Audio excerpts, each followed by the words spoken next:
La construcción de la paz. La tierra es la casa común que Dios ha ofrecido a la familia humana. Es voluntad de Dios que los miembros de la familia estén siempre unidos por el amor y que vivan en paz y en armonía entre sí. Pero la experiencia nos enseña que, por desgracia, esto no siempre es así. Un mundo en conflicto.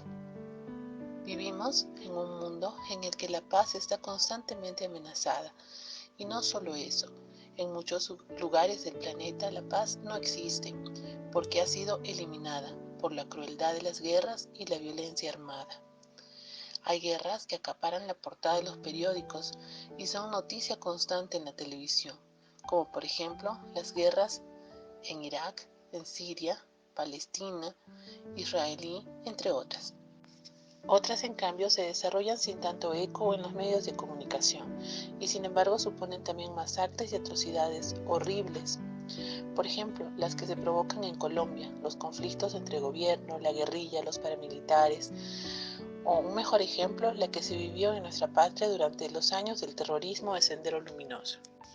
A ello hay que añadir situaciones que se acercan a un conflicto armado, como por ejemplo el inagotable goteo de muertos entre palestinos e israelíes en el cercano oriente, la amenaza de los grupos terroristas que operan en distintos países, también en el nuestro, y el terrorismo internacional, que han tenido sus manifestaciones más sangrientas en atentados como los de Nueva York y Washington, el 11 de septiembre del 2001, y el actual narcoterrorismo en el BRAE aquí en el Perú. Sensación de inseguridad. Además, la situación no parece ir por buen camino de solución. De hecho, la sensación de inseguridad ha crecido enormemente. Se habla de nuevo de la conveniencia de rearmarse para la defensa de la propia seguridad y se destina a armamento cantidades astronómicas de dinero.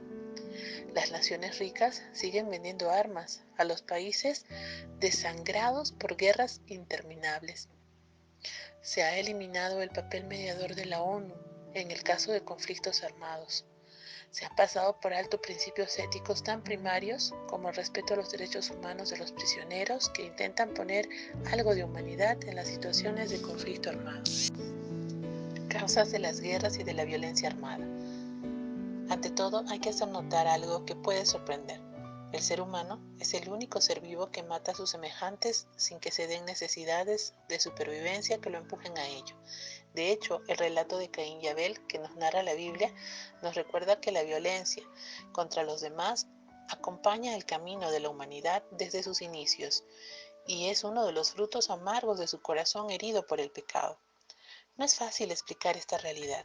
El ser humano es el ser más evolucionado y con mayor dignidad de toda la creación.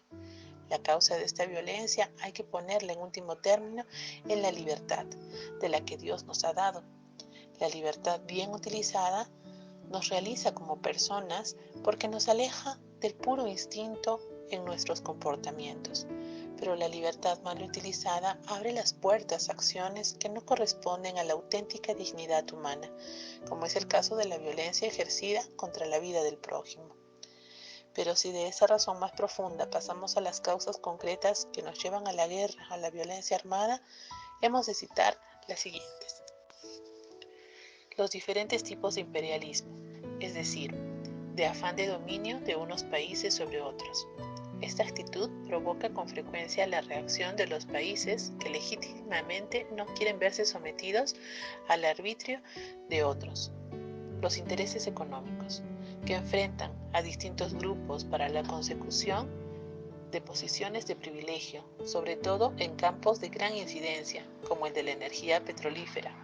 Estos intereses económicos influyen y condicionan con frecuencia las decisiones políticas y militares. Los nacionalismos excluyentes son propios de aquellos que para defender su país y su cultura se consideran legitimados para aplastar o destruir la vida o la cultura de aquellos que no son de los suyos.